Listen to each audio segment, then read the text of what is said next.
जमाने में एक छोटी बच्ची रहा करती थी। उसका नाम था हाइडी। उसके माँ बाप के इंतकाल के बाद उसकी आंटी ने उसका ख्याल रखा। एक दिन वो हाइडी के साथ उसके दादाजी के पास उसको लेकर गई।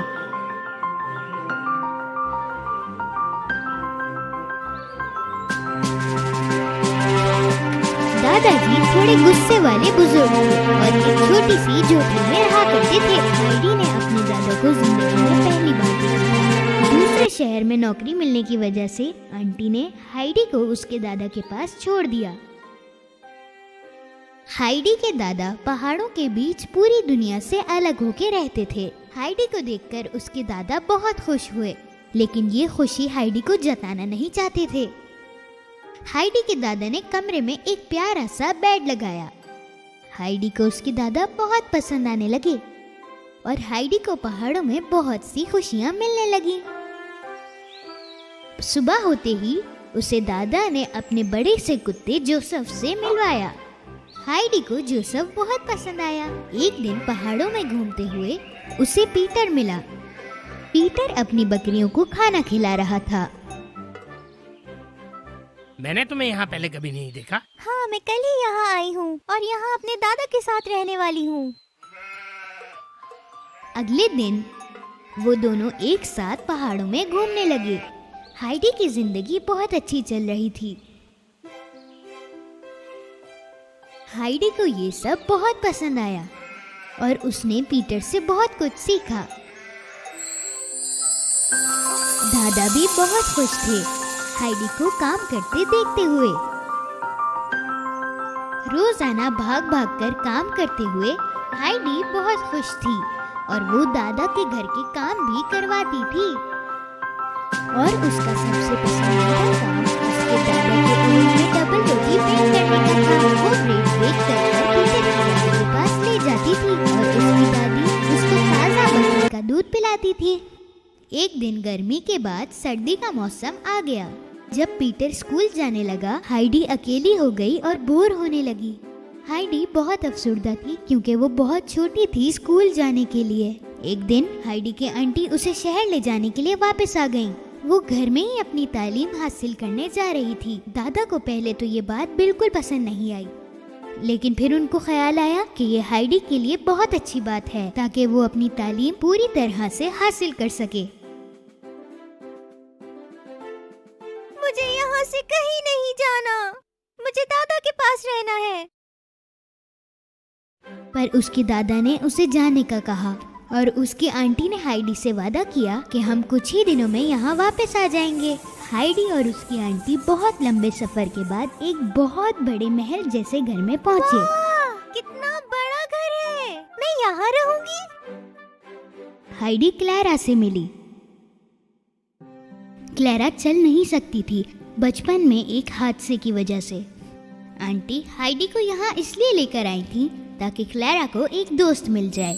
क्लैरा और हाइडी दोनों बहुत अच्छे दोस्त बन गए। हाइडी के काम बहुत अलग थे और क्लैरा इसके मजे लेती थी। क्लैरा की दादी बहुत सख्त थी। जल्दी उठो सुस्त लड़कियों, पढ़ने का वक्त हो गया है, अभी बहुत कुछ सीखना बाकी है। क्लैरा की दादी हाइडी को बहुत कुछ सिखाना चाहती थी, जैसे कि बैठना, उठना और अच्छी तरीके से खाना खाना। और हाइडी कपड़े भी शहर वालों की तरह पहनने लगी, पर हाइडी को उन कपड़ों में आराम नहीं मिल रहा था। क्लैरा भी हाइडी को लिखना और दीगर चीजें सिखा रही थी। हाइडी को क्लैरा के साथ रहना तो पसंद आया, पर उसे पहाड़ों और अपने दादा की बहुत याद आ रही थी।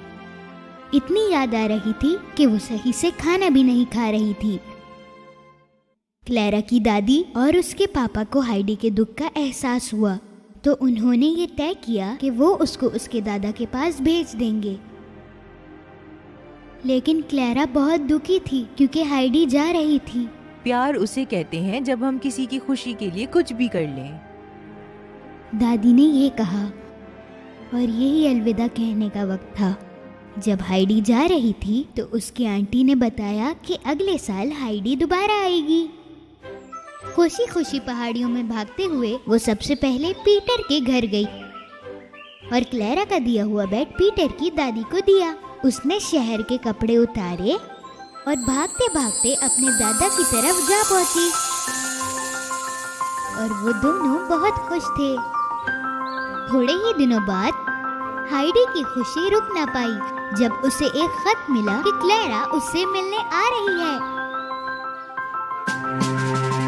क्लैरा को पहाड़ और पीटर बहुत पसंद आया, पर पीटर थोड़ी सोच में पड़ गया क्योंकि वो नहीं चाहता था कि हाइडी क्लैरा के साथ फिर शहर चली जाए। क्लैरा, हाइडी और पीटर तीनों बहुत मस्तियां करने लगे। पहाड़ों की ताजी हवा और फल क्लैरा के लिए बहुत कीमती थे। पीटर को क्लैरा से जलन होने लगी क्योंकि वो हाइडी की बहुत अच्छी दोस्त बन गई थी। क्लैरा को कुर्सी पर बिठाना और घुमाना भी पीटर को पसंद नहीं था। एक दिन पीटर ने क्लैरा की व्हीलचेयर पहाड़ों से नीचे फेंक दी। उसे लगा कि इससे सब परेशानियां दूर हो जाएंगी। उसकी व्हीलचेयर के बिना ताजी हवा के सहारे क्लैरा के अंदर चलने की ताकत आने लगी और वो हल्के हल्के चलने लगी हाइडी की मदद से। थोड़ी ही देर बाद वो बिना किसी सहारे के चलना शुरू हो गई। मैं चल सकती हूँ। ये हाइडी, ये सब तुम्हारी वजह से हुआ। एक दिन क्लैरा की दादी और उसके पापा उसे देखने आए और उन्होंने क्लैरा को चलते हुए देखा और उनको ये यकीन नहीं हुआ। उन्होंने हाइडी और उसके दादा का बहुत शुक्रिया अदा किया और उसी वक्त पीटर को उसके किए का एहसास हुआ और उसने क्लैरा की व्हीलचेयर फेंकने के लिए माफी मांगी।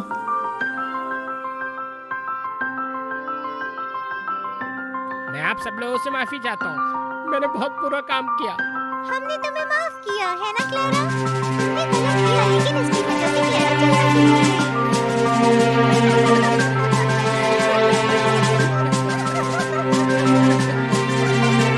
सब खुशी से हंस पड़े। क्लैरा और उसके घर वालों ने ये वादा किया कि वो अगली गर्मियों में दोबारा आएंगे और वो सारे अपने अपने घर बहुत खुशी से रहने लगे।